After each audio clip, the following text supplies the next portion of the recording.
जी, question number 1 में combination के बारे में ये एक फार्मूला दिया हुआ है। इसमें हमने n की वैल्यू फाइंड करनी थी। NC8 is equal to NC12। तो इसमें क्या होगा, आपके पास n-12 इज़ इक्वल टू 8 होगा। तो हम इस तरह क्या करेंगे, n इज़ इक्वल टू 20 इसकी वैल्यू फाइंड कर लेंगे।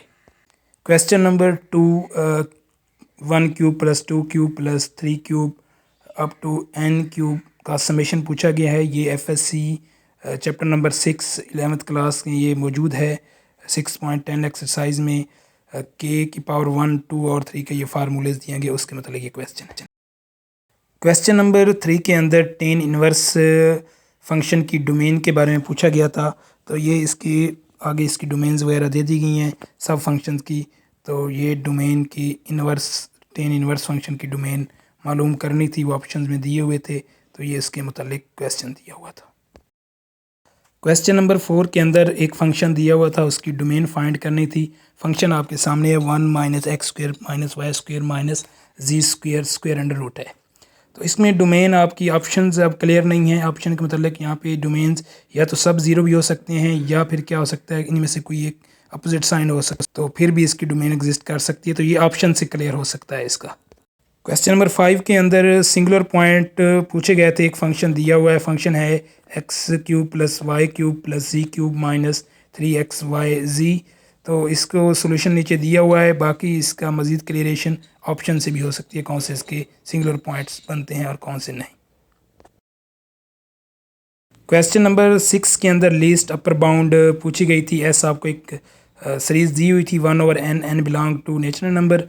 तो इसके नीचे ग्रेटेस्ट अपर लोअर बाउंड इसकी फाइंड की गई है और ग्रेटेस्ट लोअर बाउंड भी इसके साथ फाइंड कर दी गई है।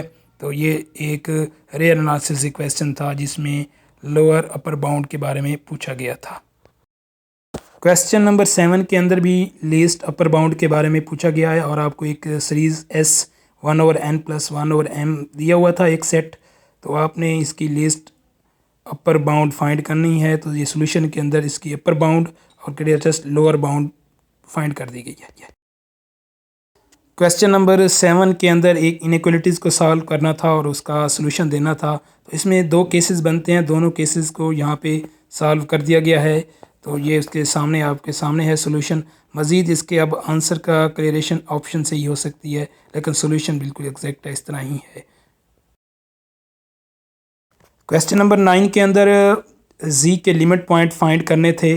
तो जी के कोई भी लिमिट पॉइंट्स नहीं होते, तो इसका आंसर एम्प्टी सेट था। तो इसके जी के आपके पास जो सेट ऑफ लिमिट पॉइंट्स है वो एम्प्टी होते हैं। क्वेश्चन नंबर 10 है, इसमें भी इसके सेट के लिमिट पॉइंट फाइंड करने थे। आपके पास 1, 1/2, 1/3।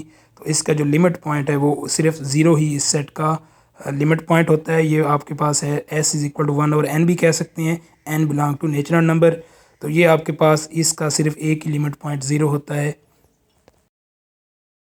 क्वेश्चन नंबर 11 में भी इसका कुलैयर मालूम करना था, कुलैयर पूछा गया है। तो इसका कुलैयर क्योंकि सेट ये प्रीवियस क्वेश्चन नंबर 10 है उसी के मतलब है, तो इसका जो आपका लिमिट पॉइंट होता है वह ज़ीरो अगर इसी सेट के अंदर ऐड कर देंगे तो ये एक क्या हो जाएगा, कुलैयर हो गया। लेकिन आंसर आखिर में गलत लिखा हो, इसमें ज़ीरो भी शामिल होगा। क्वेश्चन नंबर 12 के अंदर एक फंक्शन दिया हुआ था, उसकी डिफरेंशियबिलिटी और कॉन्टीन्यूस एट पूछा किस के ऊपर ये कॉन्टीन्यूस और डिफरेंशियबल होगा। लेकिन ये क्योंकि ज़ीरो के ऊपर कॉन्टीन्यूस और डिफरेंशियबिलिटी पूछी गई थी, ऑप्शन के अंदर था कि ज़ीरो के ऊपर कॉन्टीन्यूस है या उसके ऊपर ज़ीरो के ऊपर डिफरेंशियबल नहीं होगा। तो इसका क्वेश्चन का जो आंसर ये मुकम्मल सॉल्व कर दिया गया है। तो इस तरह के ऑप्शन मौजूद थे। तो ये क्या होता है, ज़ीरो के ऊपर कॉन्टीन्यूस होता है, डिफरेंशियबल क्या होगा, ज़ीरो के ऊपर नहीं होगा। इसका सोल्यूशन आपके सामने मौजूद है। तो ये क्वेश्चन भी आपका कैलकुलस की बुक से ये क्वेश्चन लिया गया। क्वेश्चन नंबर 13 है।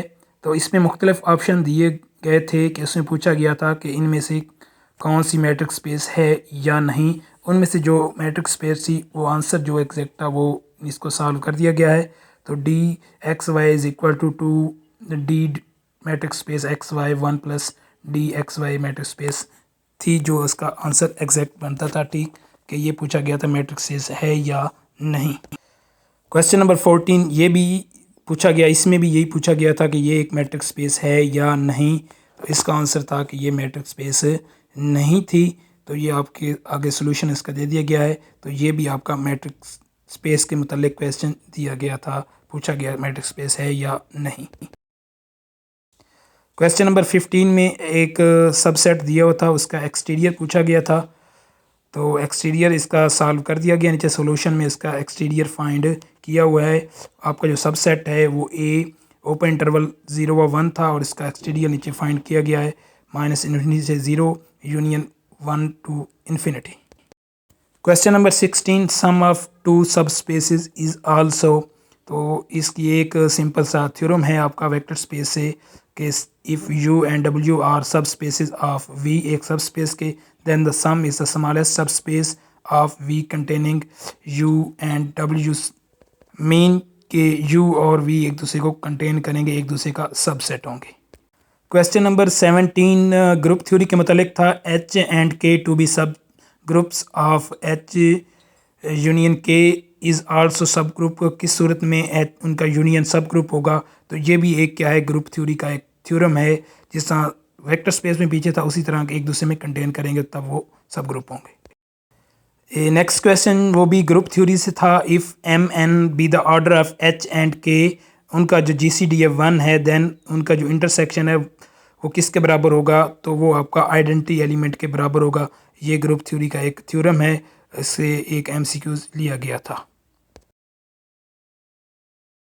क्वेश्चन नंबर 20 है in a group G order of A is equal to. तो अब ये थोड़ा सा क्लेरिफाई नहीं है क्योंकि ऑप्शन से ही क्लियर हो सकता है। तो दो थ्योरम मैंने नीचे लिख दी हैं, तो इसमें आप थोड़ा सा देख लेंगे। मज़ीद इसकी क्लेरिफिकेशन ऑप्शन से भी हो सकती है कि ये कौन सा थ्योरम है और किसके इज़ इक्वल होगा। हमारा क्वेश्चन नंबर 19 मिस हो गया है वहाँ से, तो अब 20 के बाद कर रहे हैं। तो कॉस फंक्शन के बारे में पूछा गया था कि किन इंटरवल में वो क्या है, डिफरेंशिएबल है। तो इसका आंसर क्या है, इन तमाम जो इंटरवल दिए गए हैं इसके अंदर वो क्या है, डिफरेंशिएबल है। तो ये क्वेश्चन नंबर 19 था। तो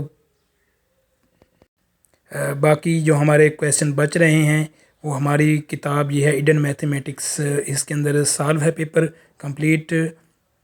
बाकी इंशाल्लाह क्वेश्चन से पार्ट नंबर 2 इसी वीडियो के पार्ट नंबर 2 में ऐड कर दिए जाएंगे। तो वो भी इंशाल्लाह इसी चैनल पे अपलोड कर दिए जाएंगे। आप सब देखने का शुक्रिया।